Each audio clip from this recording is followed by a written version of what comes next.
नमस्कार दोस्तों, स्वागत है आप सभी का। आज हम बात करेंगे सिंधु घाटी सभ्यता, जो कि भारत की प्राचीनतम और सबसे विकसित सभ्यताओं में से एक है। यूपीपीसीएस, यूपीएससी, एसएससी सीजीएल या अन्य प्रतियोगी परीक्षाओं में इस सभ्यता से जुड़े बार बार प्रश्न पूछे जाते हैं। ठीक है, तो इसलिए हम ना सिर्फ सिंधु घाटी सभ्यता का रिवीजन करेंगे, बल्कि साथ ही कुछ आसान ट्रिक के साथ हम बताएंगे उन महत्वपूर्ण तथ्यों को जो कि आप याद रख सकें और परीक्षा में गलती ना हो। ठीक है, तो चलिए शुरू करते हैं सिंधु घाटी सभ्यता और उसकी वर्तमान स्थिति एक आसान ट्रिक के साथ। अगर हम स्टार्ट करें, पहला स्थल है हड़प्पा। हड़प्पा स्थल जो है उसकी अगर वर्तमान स्थिति देखें तो पंजाब प्रांत पाकिस्तान में है। ठीक है, तो आप यहाँ से ध्यान से देखिएगा, किसी चीज़ को अगर हड़प दिया जाए तो हड़पेंगे किसके दम पे? पंजे के दम पर हड़पेंगे, और पंजे से हम लगा सकते हैं कि पंजाब है। ठीक है, तो हमने हड़पना सीखा कहाँ से? पंजे से सीखा है। तो हड़प्पा घाटी सभ्यता की जो वर्तमान स्थिति है वो पंजाब प्रांत पाकिस्तान में है। ठीक है, अगला पॉइंट है मोहनजोदड़ो। तो अगर मोहनजोदड़ो का वर्तमान स्थिति देखें तो लड़काना पाकिस्तान है। तो अगर मोहनजोदड़ो से मोहन शब्द ले लें तो मोहन क्या है? एक लड़का है। मोहन क्या है? एक लड़का है जो पाक साफ है। पाक का मतलब होता है दिल का साफ भी होना होता है।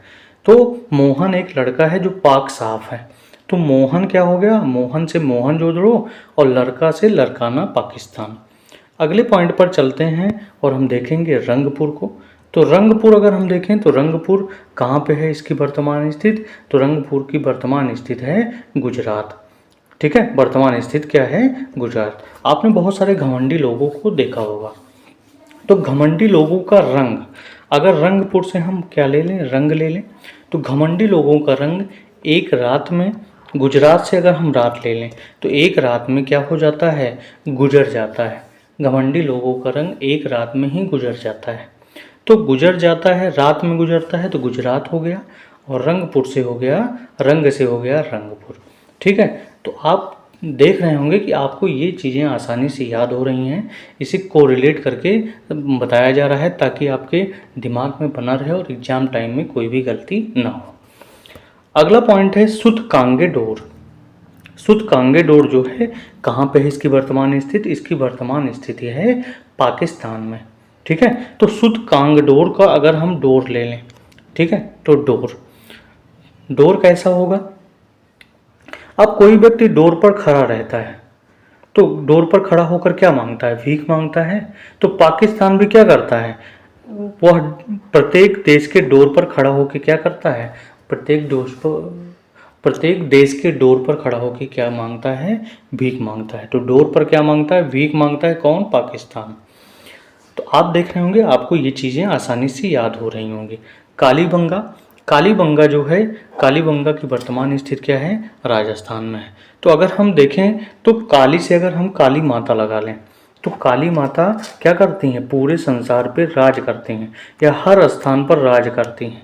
तो कालीबंगा से, काली माता से कालीबंगा हो गया, और राज करती से हैं राजस्थान हो गया। ठीक है, आगे चलते हैं, अगले पॉइंट पर देखते हैं।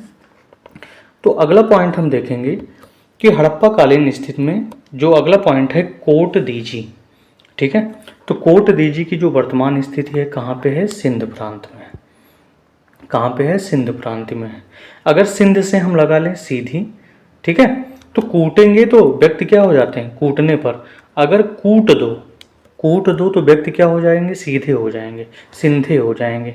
ठीक है, तो कोट दीजी कहाँ पे वर्तमान स्थिति है? सिंध प्रांत में इसकी वर्तमान स्थिति है। अगला पॉइंट है मिताथल। मिताथल का वर्तमान स्थिति हरियाणा में है। तो थल, अगर थल देखें तो थल पर जब भी पाप बढ़ता है तो कौन जन्म लेते हैं? भक्तों के लिए कौन आते हैं? तो भक्तों के लिए आते हैं कौन? हरि आते हैं। तो हरि से हो गया हरियाणा और थल से हो गया मिताथल। ठीक है, तो इस तरह आपको चीज़ें याद हो रही होंगी। अगर आपको याद हो रही हैं और समझ में आ रहा है तो कमेंट बॉक्स में ज़रूर लिख के बताएं, और अगर समझ में आ रहा है तो सब्सक्राइब करना, शेयर करना ना भूलें, ताकि ये वीडियो बहुत सारे बच्चों के पास पहुंच सके और वे अपनी तैयारी को मजबूत बना सकें। अगला पॉइंट है धौलावीरा। धौलावीरा जो है कच्छ में है, तो धौलावीरा की वर्तमान स्थिति कच्छ, और कच्छ के साथ हम यहाँ पे लिख देते हैं गुजरात। ठीक है, ध्यान से आप समझिएगा। धौला, धौला से अगर हम लिख लें धुलना, तो धुलेंगे क्या? धौला से अगर ले लें धुलना, तो धुलेंगे क्या? धुलेंगे हम अपना कच्चा, जो कि रात पहनकर हमने गुजारी है, तो हम धुलेंगे कच्चा जो गुजारी है रात में पहन के। तो धौला धुलाई से क्या हो गया? धौला वीरा, और कच्चा से हो गया कच्छ। ठीक है, अगला पॉइंट है वनमाली। वनमाली जो है इसकी वर्तमान जो स्थिति है वो है हिसार में, हरियाणा में। ठीक है, तो वन वालों को क्या किया है? वन वालों को भगवान कृष्ण ने क्या दिया है? हिस्सा नहीं दिया है। वन वालों को भगवान कृष्ण ने हिस्सा दिया है। वन वालों को भगवान हरि ने क्या दिया? हिस्सा दिया है। तो वनमाली कहाँ पे होगी? इसकी वर्तमान स्थिति हिसार और हरियाणा में स्थित है। अगला पॉइंट है दायमाबाद। दायमाबाद की वर्तमान स्थिति महाराष्ट्र में है। ठीक है, तो दाईमाबाद से अगर हम ले लें दाईमा, ठीक है, तो दाईमा मारे राष्ट्र में मिलेंगी।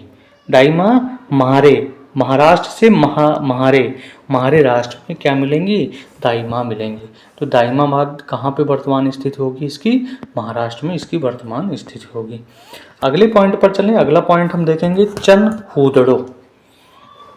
ठीक है, चंदहुदड़ो की जो वर्तमान स्थिति है कहाँ पे है? सिंधु में है, सिंध प्रांत में है, पाकिस्तान में है। तो चंदहुदड़ो से अगर हम ले लें चहूदड़ो, चहू ले लें, और चहू और दौड़कर कौन काम करता है? जो सीधा व्यक्ति होता है, सिंध से सीधा व्यक्ति जो होता है, चहू और दौड़ के काम करता है। ठीक है, तो चहू और दौड़कर सीधा व्यक्ति काम करता है, इसलिए चहूदड़ो से क्या हो गया कि सीधा से सिंध प्रांत हो गया, पाकिस्तान में इसकी वर्तमान स्थिति। अगला पॉइंट है रोपड़। रोपड़ कहाँ पे मिलता है? रोपड़ की वर्तमान स्थिति पंजाब में है। ठीक है, तो रो पड़ा कैसे रो पड़ा? क्योंकि पंजे से किसी ने मार दिया। ठीक है, या पंजे को देखकर रो पड़ा, तो रो पड़ा से हो गया रोपड़, और पंजे को देखकर रोया तो पंजे से हो गया पंजाब। तो रोपड़ की वर्तमान स्थिति कहाँ पे है? पंजाब में है। अगला पॉइंट है सुरकोतदा। सुरकोतदा की वर्तमान स्थिति कहाँ पे है? कच्छ और गुजरात में है। तो सुरकने पर क्या किया जाता है? सुरकने पर गंदे कच्चे से मत पोछो। अगर आप सुरक रहे हो, सुरको लेकिन गंदे कपड़े से मत पोछो। सुरको लेकिन गंदे कपड़े से मत पोछो। तो सुरको से क्या हो गया? सुरकोतदा, और गंदे कच्चे से मत पोछो, तो कच्चे से हो गया कच्छा, और कच्छ कहाँ पे है? गुजरात में है। ठीक है, अगला पॉइंट है बालाकोट। तो बालाकोट से हम की वर्तमान स्थिति देखें तो बलूचिस्तान पाकिस्तान में है। तो बालाकोट से अगर हम ले लें बालक, तो बालक, ठीक है, बालक को क्या करते हैं? बालक को बल्लू ने पाक से पिटवाया। बालक को बल्लू ने, बलूचिस्तान, बल्लू से बलूचिस्तान हो गया और पाकिस्तान। ठीक है, बालक को बल्लू ने पाक से पिटवाया। तो बालक से हो गया बालाकोट, पल्लू से हो गया बलूचिस्तान, और पिटवाया किससे? पाकिस्तान से।